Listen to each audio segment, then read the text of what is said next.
हम शुरू कर रहे हैं स्टैंडर्ड 12th का चैप्टर 3 का 4th सेशन। तो हमारा जो 3rd सेशन था उसमें हमने ऑलरेडी थोड़े देख लिए एम्प्लॉय रिलेटेड कॉरेस्पॉन्डेंस, तो रिक्रूटमेंट, अपॉइंटमेंट और प्रमोशन देख लिया है। अभी ये सेशन में हम डिमोशन और कंप्लीशन ऑफ सर्विस भी देखेंगे। तो प्रमोशन के टाइम पे जैसे मैंने बोला था, आप प्रेजेंट पोस्ट से अगर हायर पोस्ट पे जा रहे हो तो वो प्रमोशन हुआ, लेकिन आप प्रेजेंट से लोअर पोस्ट पे जा रहे हो तो वो डिमोशन हुआ। तो वो एक नेगेटिव चीज़ है। So the monitor the way of working, performance and behavior of the employees is also important facet of management. तो एज अ मैनेजमेंट आपको देखना है कि आपका एम्प्लॉय काम किस तरीके से कर रहा है, उसको मॉनिटर करना है, उसको देखना है, और फिर उसका जो अगर बिहेवियर इस तरीके से है या फिर उसका काम इस तरीके से जो सेटिस्फैक्ट्री नहीं है, आपने एज अ कंपनी उसको टारगेट्स दिए, वो अपने टारगेट्स फुलफ़िल नहीं कर पा रहा, या फिर उसका बिहेवियर ऐसा है कि वो लोगों से बिना वजह झगड़े कर रहा है और आपको पीसफुली, बाकी जो आपके टीम मेंबर्स हैं उसको पीसफुली काम नहीं करने दे रहा, उसका बिहेवियर थोड़ा ऑब्स्ट्रक्टिव है, तो उस केस में आपको एज अ मैनेजमेंट, ताकि काम आराम से हो सके, ईज़िली हो सके, इसलिए आपको एज अ मैनेजमेंट एक्शन लेना पड़ेगा। When an employee is unable to perform the job according to his designation, then this employee is put at a lower rank from his present designation. तो ये क्यों होता है कि वो अपना काम, उसका जो डेजिग्नेशन का काम है वो ढंग से नहीं कर पा रहा है, उसमें हो सकता है इतनी एबिलिटी ना हो कि वो कर पाए, इसीलिए वो कर नहीं पा रहा है, या फिर उसको कुछ, कभी कभी ऐसा भी होता है कि हमें एबिलिटी है लेकिन हमारे पर्सनल कुछ ऐसे इश्यूज हो जाते हैं जिसके वजह से हमारी एबिलिटी घट जाती है। तो जो भी रीज़न हो, अगर आप परफॉर्म नहीं कर पा रहे हो अपना काम, तो आपको लोअर पोस्ट पे डाल देंगे। This change is known as demotion. Due to demotion there is reduction in pay scale, authority, prestige and responsibility. तो डिमोशन के क्या नुकसान है? पहली चीज़ तो आपका पे स्केल, मतलब आप काम किस लिए कर रहे हो, सैलरी के लिए कर रहे हो, तो आपका सैलरी घट जाएगा, क्योंकि आप लोअर पोस्ट पे चले गए, लोअर पोस्ट वाले आदमी की सैलरी कम होगी, तो आपका सैलरी घट जाएगा, आपकी अथॉरिटी घट जाएगी। मतलब पहले जो आपके साथी जो था, आप जब सुपरवाइज़र थे तो आपका जो साथी सुपरवाइज़र था, अभी आपको डिमोट करके असिस्टेंट बना दिया है, तो आपको जो अपने साथी को रिपोर्ट करना पड़ेगा, वो जो आपका फ्रेंड था, आपका कलीग था, वो अभी आपका सीनियर हो गया, तो आपका एक तो प्रेस्टीज भी घट गया और साथ में आपकी अथॉरिटी भी घट गई। ये पहले आप कोई डॉक्यूमेंट में साइन कर सकते थे, कोई इंस्ट्रक्शन दे सकते थे, अभी आप कोई इंस्ट्रक्शन देने का आपके पास पावर नहीं है, तो आपका अथॉरिटी घट गया और आपका प्रेस्टीज भी घट गया कि आपका जो भी क्या कहते हैं, आपके जो कलीग्स थे वो आपसे आगे निकल गए और आप पीछे रह गए। तो कौन से सर्कमस्टेंसेस में ये डिमोशन होता है? So in spite of repeated drawn attention, employ neglects duty. तो एम्प्लॉय अपना काम ढंग से कर नहीं रहा है, तो जब ये जो पहला हमने लिखा है, इन spite of repeated drawn attention, तो ये बहुत ही ज़रूरी प्रोसीजर है।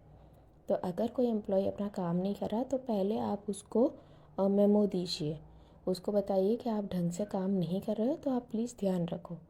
फिर नेक्स्ट टाइम भी वो अगर गलती कर रहा है तो वह आप वापस उसको रिमाइंडर दीजिए कि भाई पहले भी बोला था ध्यान रखो, तो आप अभी भी ध्यान नहीं रख रहे हो। तीसरी बार रिमाइंडर दीजिए, चौथी बार रिमाइंडर दीजिए। उसके बाद एकदम एक्सट्रीम पे चला जाए तब ये डिमोशन वाला मेथड यूज़ करना है। ये ऐसे क्यों है? बिकॉज जैसे हमने देखा, ये प्रेस्टीज पे इम्पैक्ट करता है, आपका जो सोशल स्टेटस है उस पर इम्पैक्ट करता है। अगर बाहर सोसाइटी वाले को पता चल गया कि आप सुपरवाइज़र से असिस्टेंट में डिमोट हो गए हो, तो सोसाइटी में भी आपकी इज़्ज़त ख़राब हो जाती। ऑफिस में तो आपका नाम ख़राब हो ही गया, डिमोट हो गया, प्लस आपका जो बाहर जो सोसाइटी है जो ऑफिस से रिलेटेड नहीं है, वहाँ पे भी आपका नाम ख़राब होता है। तो ये मेंटली बहुत ही टैक्सिंग है, मतलब मेंटली बहुत ही प्रॉब्लमेटिक है एक पर्सन के लिए। तो वो जो पर्सन है वो कंपनी के ऊपर मेंटल हैरेसमेंट का और ये सब केस भी कर सकता है, ये लीगल केस भी हो सकता है। अगर आपने ढंग से प्रोसीजर फॉलो नहीं किया तो वो एक लीगल केस कर सकता है कि मेरे कंपनी वाले मेरा मेंटल हैरेसमेंट कर रहे हैं, जिसके वजह से मुझे प्रॉब्लम्स हो रहे हैं, मुझे मेंटल प्रॉब्लम्स हो रहे हैं, फिज़िकल प्रॉब्लम हो रहे हैं, और वो आपसे एज अ कंपनी के पास से कंपनसेशन भी मांग सकता है। तो कंपनी के लिए बहुत ही ज़रूरी है कि आप मल्टीपल उसको रिमाइंडर्स दीजिए, उसको प्रॉपर चांस दीजिए इम्प्रूव करने का, और उसके बाद ही ऐसा एक्सट्रीम स्टेप लीजिए। अगर कल को ये सब होने के बाद आपने डिमोट कर दिया और फिर आपके ऊपर लीगल केस हो गया, तो तभी भी आपके पास एक प्रूफ रहेगा, डॉक्यूमेंट्री प्रूफ, कि देखो हमने तो इतनी बार उसको वार्निंग्स और रिमाइंडर सब दिए थे लेकिन उसने इम्प्रूव नहीं किया, तो हमारे तरफ से कोई मेंटल हरासमेंट नहीं था, ये तो उसका एफिशिएंसी का इशू था। आपको प्रूव करने में भी काम आएगा। तो इसीलिए रिपीटेड रिमाइंडर्स और रिपीटेड वार्निंग्स, ये सब प्रोसीजर में बहुत ज़्यादा ज़रूरी होता है। सेकेंड है continuous reduction in the efficiency of the employee. मतलब अगर आपने जो भी वो सेल्स डिपार्टमेंट में है, आपने उसको सेल्स का टारगेट दिया है, वो टारगेट फुलफ़िल नहीं कर पा रहा कंटिन्यूस, ऐसा नहीं कि 1 महीना फुलफ़िल नहीं कर पाया तो आपने डिमोट कर दिया, उसका कंटिन्यूस 1-2 साल से ऐसे चल रहा है, तो फिर आप उसको डिमोट कर सकते हैं। नेक्स्ट है serious malpractice is perform by the employee. जैसे कि कोई फ्रॉड कर लिया, कोई पैसे चोरी कर लिए, या फिर स्टोर्स है, स्टोर्स में से सामान गायब हो गया और उसमें पता चला कि भाई ये इसका भी हाथ था या फिर इसका इररिस्पॉन्सिबिलिटी था, तो आप उसको डिमोट कर सकते हैं। फोर्थ है रिपीटेड ब्रीच ऑफ डिसिप्लिन। अगर डिसिप्लिन वो ख़राब कर रहा है, मतलब कंटिन्यूसली ही टाइम पे नहीं आ रहा है, झगड़े हो रहे हैं, जो भी इशू है वहाँ पे उसके रिपीटेड ब्रीच है, तो फिर आप उसको रिमाइंडर दीजिए और बार बार रिमाइंडर देने के बाद फाइनली ये स्टेप आप ले सकते हैं। It is necessary to clarify the reason for demotion in the correspondence. तो इसमें आपको एक चीज़ ध्यान रखनी है, जैसे आप अपॉइंटमेंट दे रहे थे तो आपने उसको क्यों अपॉइंट किया, दूसरे को क्यों अपॉइंट नहीं किया, वो सब आपको देने की ज़रूरत नहीं है। जब प्रमोशन का भी जो लेटर था वो प्रमोशन पॉजिटिव चीज़ है, तो ये पर्टिकुलर बंदे को ही क्यों प्रमोट किया, वो आपको ऐसे रीजंस बताने की ज़रूरत नहीं है। लेकिन जो डिमोशन है वो एक नेगेटिव चीज़ है, तो आपको क्लियरली पूरा बताना पड़ेगा सिचुएशन कि भाई आपको डिमोट क्यों किया जा रहा है, वरना फिर ये जैसे लीगल केस हो सकता है कि आपने मेंटल हरास किया है विदाउट प्रॉपर रीज़न के, इस तरीके से आपने उसका प्रेस्टीज हर्ट किया है, ऐसा लीगल केस हो सकता है। इसीलिए आपको क्लियर रहना है कि आपने डिमोशन क्यों किया है और इस चीज़ को लेटर में बहुत ही अच्छी तरीके से लिखना है। Indiscipline, malpractice or breach of rule will be thoroughly examined and final decision will be taken. अचानक से कोई भी डिसीजन नहीं लेना है, आप उसे प्रॉपर रिमाइंडर दीजिए, उसके बाद प्रॉपर इंक्वायरी कीजिए कि भाई अगर फॉर एग्ज़ाम्पल अगर वो टारगेट आप उसको दे रहे हैं, वो टारगेट फुलफ़िल नहीं कर पा रहा है, तो आप उसको जो पर्सन उसको टारगेट दे रहा है उसके अलावा 2-3 लोग और बैठेंगे और इंक्वायरी करेंगे कि भाई ये इंसान टारगेट फुलफ़िल क्यों नहीं कर पा रहा, क्या ऐसा है कि हम जो टारगेट दे रहे हैं वही गलत है ना। उसको एक बार देखना पड़ेगा कि भाई उस सामने वाले की प्रॉपर गलती है, क्या थोड़ी बहुत गलती मैनेजमेंट के पार्ट पे भी है, क्या एग्जैक्ट प्रॉब्लम क्या है वो देखना पड़ेगा, उसको प्रॉपरली एग्जामिन करना पड़ेगा और उसके बाद ही फाइनल डिसीजन होगा कि डिमोट करना है। दिट शुड बी मेंशन और इन द लेटर। आपने जो भी इंक्वायरी की है वो आपको लेटर में मेंशन करना है, उसको बताने के लिए कि देखो हमने अपने तरह से पूरा प्रोसेस किया, हमने अपने तरीके से पूरा ट्राई किया, लेकिन हमें कोई रीज़न मिला नहीं आपको सेम पोस्ट पर रखने के लिए। This letter should also clarify the changed pay scale, rate and allowance, perks etcetera. तो अभी जो आपका मेन पे स्केल है वो घट गया है, तो आपको वो उसमें क्लियरली बताना पड़ेगा कि आप पहले आपका जो पोस्ट है वहाँ से आपको डिमोट करके आपको असिस्टेंट बनाया गया है और असिस्टेंट का पे स्केल और अलाउंस ये रहेगा। नेक्स्ट है completion of service. Completion of service मतलब आपका जो सर्विस है, अभी तक हम जितने देख रहे थे, आप कंपनी में आए, कंपनी में प्रमोट हुआ, डिमोट हुआ तो भी कंपनी के अंदर ही हो, कंपनी में लोअर पोस्ट पे हो। अब कंप्लीशन ऑफ सर्विस मतलब आप कंपनी छोड़ के ही जा रहे हैं, तो कंपनी छोड़ के आप 2 सर्कमस्टेंसेस में जाओगे, या तो एम्प्लॉय की खुद की इच्छा से जाएगा या फिर एम्प्लॉय को ज़बरदस्ती निकाला जाएगा, मतलब मैनेजमेंट की इच्छा से जाएगा। So employee and employer are aware of the condition of completion of service. तो जो भी कंडीशन होगा दोनों को पता होगा, एम्प्लॉय को भी पता होगा, एम्प्लॉयर को भी पता होगा कि भाई किसकी मर्ज़ी से काम हो रहा है, किसकी इच्छा की वजह से ये काम हो रहा है। The consequences of being relieved from a job, dismissal from the job are same, yet there is wide difference in the procedure of both. तो कौन सा है, अगर एम्प्लॉई अपनी मर्ज़ी से जा रहा है सो ही विल बी, जो सेकंड पॉइंट है, रिलीव्ड फ्रॉम जॉब या फिर रिज़ाइनिंग फ्रॉम जॉब, और अगर मैनेजमेंट की मर्ज़ी से जा रहा है तो it will be dismissal of employee. तो एंड रिज़ल्ट तो सेम है कि भाई एम्प्लॉई छोड़ देगा कंपनी को, लेकिन उसका जो प्रोसीजर है वो अलग रहेगा। तो पहले हम देख लेते हैं, जब एम्प्लॉई अपनी मर्ज़ी से छोड़ के जाता है तो एम्प्लॉय अपनी मर्ज़ी से क्यों छोड़ के जाएगा, उसको दूसरी कंपनी में बेटर पोजीशन मिल गया, बेटर पे मिल गया, हो सकता है पोजीशन सेम हो लेकिन उसका सैलरी ज़्यादा हो इसलिए छोड़ के जाएगा। कभी ऐसा भी हो सकता है उसके पर्सनल रीज़न है, जैसे उसका स्पाउस है, उसका ट्रांसफ़र दूसरे सिटी में हो गया, उसको कोई घर पे मेडिकल इमरजेंसी आ गई, उसका कोई एक्सीडेंट हो गया। बहुत सारे ये जो पर्सनल रीजंस है उसके वजह से भी हो सकता है कि वो फर्म जॉब करना ही छोड़ रहे हैं, इसीलिए आपका फर्म छोड़ रहे हैं। So sometimes an employee prefers to discontinue the job for his her personal reason. Resignation means employees return declaration to give up one's office willingly. यहाँ पे जो वर्ड लिखा है वंस ऑफिस, ऑफिस का मतलब ये नहीं है कि ऑफिस का जगह है प्रेमाइसेस। ऑफिस का मतलब है उसका डेजिग्नेशन, उसका अथॉरिटी और ड्यूटीज़। वो अपना डेजिग्नेशन अपनी मर्ज़ी से छोड़ रही है। वो जो ऑफिस है, वो जो बिज़नेस है उसको अपनी मर्ज़ी से छोड़ रही है, उसको कहते हैं resignation. When the employee is getting a better and higher opportunity, तो अभी बताया गया है कि क्यों कौन से रीज़न की वजह से छोड़ सकती है। पहले तो उसको ज़्यादा बेटर अपॉर्चुनिटी मिल गया है इन अनदर ऑर्गेनाइजेशन, और सेकंड है कि हिज और हर इल हेल्थ, वो खुद बीमार है या फिर उसको कोई फैमिली मेम्बर्स बीमार है, और personal reasons don't permit him to work. तो इसकी वजह से फैमिली मेम्बर्स बीमार है या फिर उसके फैमिली मेम्बर्स का ट्रांसफ़र हो गया है, जिसकी वजह से वो काम ही नहीं कर पा रहा, हो सकता है उसको काम छोड़ना ही पड़े अपने फैमिली रिस्पॉन्सिबिलिटी को पूरा करने के लिए। तो फिर वो छोड़ सकता है, मतलब वो रिज़ाइन कर सकता है। या फिर a difference of opinion arise with the management, कुछ ऐसा हो जाता है, मैनेजमेंट के साथ झगड़ा हो जाता है जिसकी वजह से उसको लगता है कि भाई ये झगड़ा जिसकी वजह से उसको लगता है कि भाई ये झगड़ा तो बहुत बड़ा हो गया, अभी मैं इस ऑफ़िस में शांति से काम नहीं कर पाऊँगी, अभी मैं इस ऑफ़िस में भले जितना भी मेहनत करूँ, मुझे मेरे प्रमोशन के अपॉर्चुनिटीज़ नहीं मिलेंगे या फिर मुझे वो रिकग्निशन नहीं मिलेगा, बिकॉज़ इतना ज़्यादा झगड़ा हो गया है। तो फिर मैं यहाँ पे छोड़ देना ही बेटर है और दूसरी जगह पे ढूंढना बेटर है। तो वो उसको जॉब को छोड़ सकता है। या फिर ही और she is accused of a false charge, किसी ने कुछ झूठा इल्ज़ाम, मतलब ये भी झगड़े का ही पार्ट हो गया कि किसी ने कुछ झूठा इल्ज़ाम लगा दिया, और फिर आपका जो मैनेजमेंट का जो हम मैटर हैंडल करने का तरीका इतना ख़राब था कि भाई सबका मन ख़राब हो गया कि अब मुझे यहाँ पे जॉब नहीं करना, ऐसा हो जाता है। तो फिर आप छोड़ सकते हो। और he she is migrating with the family, spouse का कहीं ट्रांसफ़र हो गया तो आप उसके साथ जा रहे हो सिटी छोड़ के, तो आप जॉब छोड़ सकते हो।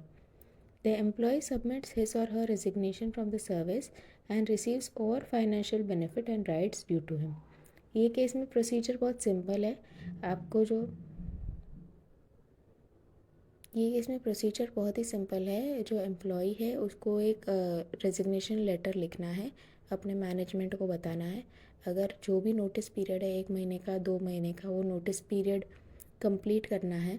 मतलब अगर 2 महीने का नोटिस पीरियड है, मैंने आज अगर रेजिग्नेशन लेटर दिया है मतलब 1 नवंबर को, तो मुझे नवंबर पूरा जॉब करना पड़ेगा, दिसंबर जॉब करना पड़ेगा, 1 जनवरी से मैं अपना जॉब छोड़ सकती हूँ, मैं ऑफिस में आना बंद कर दूँगी।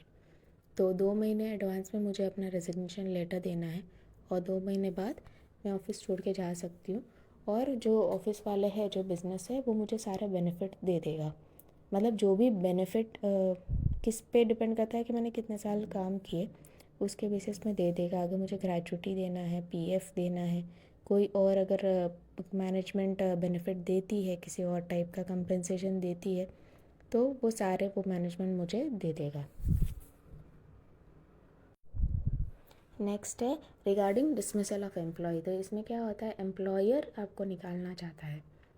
Normally any organisation thinks comprehensively before taking this drastic step, because ये बहुत ही एक्सट्रीम स्टेप है।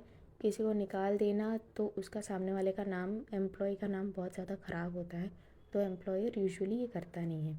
एम्प्लॉयर अगर कभी ऐसा झगड़ा हो जाता है मैनेजमेंट और एम्प्लॉय के बीच में, तो भी मैनेजमेंट क्या बोलता है कि आप एक रेजिग्नेशन लेटर हमें लिख के दो। तो मतलब ऐसा लगेगा कि भाई एम्प्लॉई अपने मर्ज़ी से छोड़ के जा रहा है। मैनेजमेंट तुमको निकालना नहीं चाहता, क्योंकि मैनेजमेंट ने तुमको निकाला तो तुम्हारा नाम ज़्यादा ख़राब होगा। अगर तुम अपने मर्ज़ी से चले जाओ तो बेटर रहेगा। तो मैनेजमेंट यूजुअली बोलता है, मतलब एम्प्लॉई को ये ऑप्शन देता है कि तुम चाहो तो तुम सामने से एक रेजिग्नेशन लेटर लिख के हमें छोड़ के चले जाओ। So before taking this decision, many correspondence have to occur between employee and employer. तो आपको प्रॉपरली पूरा जो डॉक्यूमेंट्री एविडेंस है वो क्रिएट करना है कल, ताकि कल को जैसे डिमोशन में हमने देखा केस हो सकता है, इसमें भी केस हो सकता है आप, क्योंकि इसमें भी प्रेस्टीज का इशू रहता है।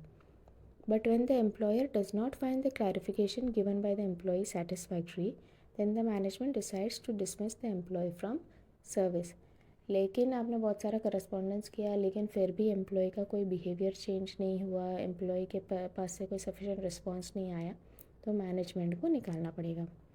When department of the company, इसके बाद ये तो एक सिचुएशन हुआ कि भाई आपका झगड़ा हो गया या फिर कोई फ्रॉड हो गया, एम्प्लॉयर आपसे डिससेटिस्फाइड है इसलिए उसने निकाला।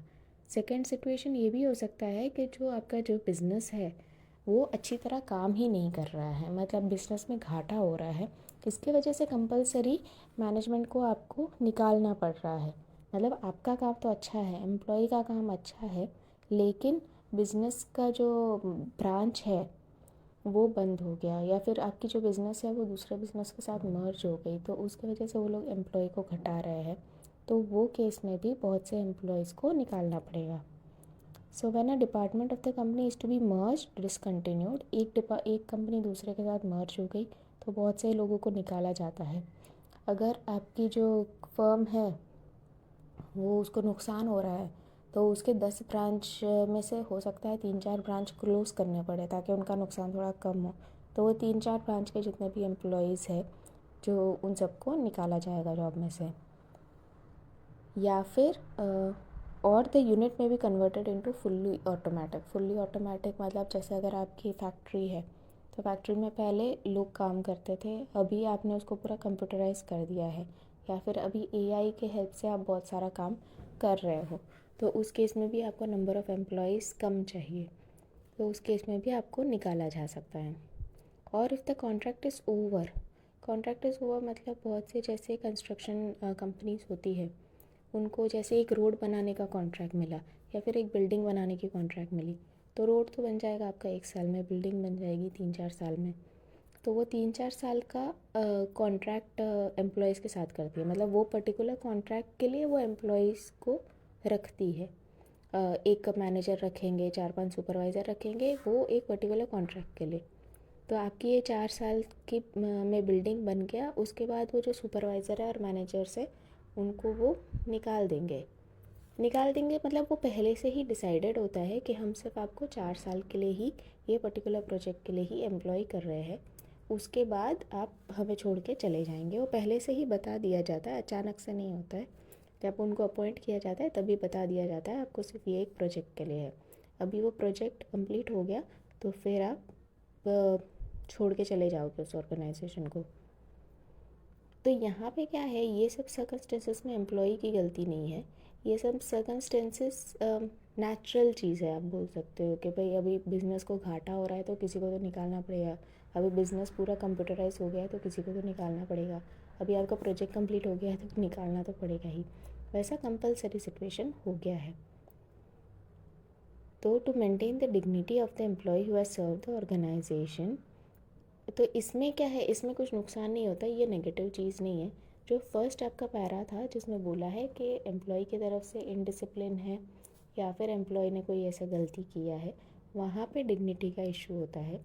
तो वो जो केस है उसके केस में जो कंपनी है वो एम्प्लॉय को बोलती है कि आप वॉलंटरी रिटायरमेंट स्कीम ले सकते हो। So, to maintain the dignity of the employee who has served the organization for a long time and to maintain cordial relation between both party, voluntary retirement scheme is introduced. तो अगर employee चाहता है तो employee लिख सकता है कि भाई मैं वीआरएस लेना चाहता हूँ, तो रिटायरमेंट से रिलेटेड जितना भी बेनिफिट होता है जैसे ग्रेचुइटी, पीएफ और सब होता है, लीव एनकैशमेंट होता है, वो सब कुछ आप एम्प्लॉय को दे देंगे। आपके भले उसके साथ रिलेशन अच्छे नहीं हो, लेकिन आप उसको दे देंगे बिना वजह। जिस इंसान ने आपके साथ 25 साल 30 साल काम किया है उसको परेशान नहीं करोगे आप और उसको सारे पैसे दे देंगे। So all retirement benefit are also taken care of. जो भी रिटायरमेंट बेनिफिट है सब कुछ आप दे देंगे। Whenever an employee is found disclosing confidential matter to the competitor or being non-cooperative or indisciplined, he or she is relieved from his duty with immediate effect without any benefits of retirement। तो ये कब होता है? ये अगर आपके उसके साथ बहुत अच्छे रिलेशन हैं तो आप उसको VRS का स्कीम दोगे। लेकिन अगर ऐसा हो गया कि बहुत ही ज़्यादा प्रॉब्लम हो गई, अगर बहुत बड़ा झगड़ा हो गया, या फिर हो सकता है कि उसने आपके कंपटीटर को उसने कोई फ्रॉड कर लिया आपके ऑफिस में, कोई पैसों से रिलेटेड फ्रॉड कर लिया, या फिर उसने आपके कंपटीटर को कोई इन्फॉर्मेशन दे दी और आपकी उसकी वजह से आपके कंपटीटर को प्रोजेक्ट मिल गया और आपको नुकसान हो गया, आपको प्रोजेक्ट नहीं मिला और आपको पता चलता है, तो फिर उस केस में तो आप उसको डिसमिस करोगे और आप उसको कोई भी जो मॉनेटरी बेनिफिट देना चाहिए वो कोई भी मॉनेटरी बेनिफिट नहीं दोगे। तो इसमें आपको दो चीज़ों का ध्यान रखना है। एक तो ऑर्डर में इसको पढ़िए, पैराग्राफ वाइज मत पढ़िए कि कौन कौन से सर्कमस्टेंसेस में आप को डिसमिस करोगे। पहला सर्कमस्टेंसेस ये है कि आपका जो बिज़नेस है उसका मर्जर हो गया, या फिर उसका कोई ब्रांच डिसकंटिन्यू हो गया, या फिर आपकी जो यूनिट है वो कंप्यूटराइज्ड हो गई, आप AI का यूज़ कर रहे हो इसलिए आपको इतने एम्प्लॉयज़ की ज़रूरत नहीं है। नेक्स्ट है आपने उस पर्टिकुलर एम्प्लॉय को एक प्रोजेक्ट के लिए यूज़ करना था और वो प्रोजेक्ट कंप्लीट हो गया है तो अभी आप उसको जाने दे रहे हो। और या फिर फाइनली ये है कि अगर कोई एफिशिएंसी का इश्यू है लेकिन वो इंसान आपके साथ 25-30 साल तक काम किया है तो आप उसको ऑप्शन दे सकते हो VRS का। तो VRS के ऑप्शन में वो एम्प्लॉय सामने से एक एप्लीकेशन देगा कि मैं VRS लेना चाहता हूँ, और जो मैनेजमेंट है वो उसको ग्रेचुटी, PF, लीव एनकैशमेंट ऐसे सारे बेनिफिट्स का पेमेंट करेगा और छोड़ के चला जाएगा। और फाइनली ये है कि अगर कोई सीरियस एलिगेशंस है जैसे कि फ्रॉड है, या फिर अगर कोई झगड़ा हो गया है, मॉनेटरी फ्रॉड है, या फिर आपने जो एम्प्लॉय है उसने कॉन्फिडेंशियल इन्फॉर्मेशन पास ऑन कर दिया है जिसके वजह से बिज़नेस को बहुत ज़्यादा नुकसान हुआ है, तो फिर उस केस में आपका रिलेशन तो ख़राब होना ही है। ऊपर जितने भी केस हमने देखे उसमें एम्प्लॉय और एम्प्लॉयर का रिलेशन अच्छा रहेगा, लेकिन ये वाला जो लास्ट केस है इसमें एम्प्लॉय और एम्प्लॉयर का रिलेशन ख़राब हो गया है। तो इस केस में क्या होगा, जो एम्प्लॉयर है, जो बिज़नेस है, वो आपको कोई बेनिफिट्स पे करने से भी मना कर देगा। उसमें लीगल केस के फिर चांसेस ज़्यादा रहते हैं। बाकी ऊपर वाले जो केसेस हैं जिसमें रिलेशन अच्छे हैं उसमें केसेस के चांसेस इतना ज़्यादा नहीं रहते, पर ये जो फाइनल केस है इसमें कोर्ट केस और ये सब के चांसेस ज़्यादा रहते हैं। इसमें प्रेस्टीज इश्यू भी ज़्यादा रहता है। तो इसके साथ हम ये चैप्टर कंप्लीट करते हैं। तो एक बार आप सारे सेशन देख लीजिएगा, इसमें बहुत सारे सेशंस हो गए। आई थिंक ये 4th था। तो फिर हम नेक्स्ट टाइम इंश्योरेंस चैप्टर 4 शुरू करेंगे, इंश्योरेंस लेटर।